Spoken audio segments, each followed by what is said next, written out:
ഞങ്ങൾ ന്യൂജേഴ്സിയിൽ നിന്നാണ്. അവിടെ എന്താ ചെയ്യുന്നത്? ഞങ്ങൾ ഒരു ഫാർമസ്യൂട്ടിക്കൽ കമ്പനി ഞാൻ വർക്ക് ചെയ്യുന്നു. ഞങ്ങൾ രണ്ടും IIT ബോംബെയിൽ നിന്ന് PhD കഴിഞ്ഞിട്ട് അമേരിക്കയിൽ പോയതാണ്. എല്ലാം ഭഗവാന്റെ അനുഗ്രഹം കൊണ്ട് പോയതാണ്. ഇവിടെ അമ്പലത്തിൽ വരുമ്പോൾ നിങ്ങൾക്ക് എന്തെങ്കിലും ഒരു ഇവിടുത്തെ ചൈതന്യം ഒരു പ്രത്യേകമാണ്. ഗുരുവായൂർ അനുഭവം എന്ന് പറഞ്ഞു കഴിഞ്ഞാൽ എല്ലാം ഞങ്ങൾ ഈ നിലയിലെത്താനും ഓരോ കാര്യങ്ങളും ഭംഗിയായി നടക്കാനും ഭഗവാന്റെ അനുഗ്രഹം എപ്പോഴും ഉണ്ടായിട്ടുണ്ട്.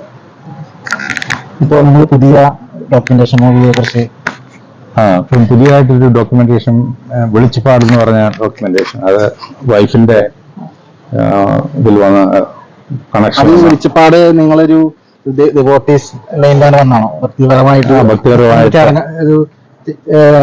അങ്ങനെ ചെയ്യണമെന്ന് വെച്ച് ചെയ്താണോ? അങ്ങനെ ചെയ്യണമെന്ന് വെച്ച് ചെയ്തല്ല, പക്ഷെ അദ്ദേഹത്തെ കണ്ടപ്പം അങ്ങനെ ഒരെണ്ണം എടുക്കാന്ന് തോന്നി. നിമിത്തമായി വന്നതാണ്, അല്ലാതെ പ്ലാൻ ചെയ്ത് വന്നല്ല. അത് ഭക്തിയുടെ ഭാഗമായിട്ട് ചെയ്യാൻ പറ്റിയതിൽ വളരെ സന്തോഷം.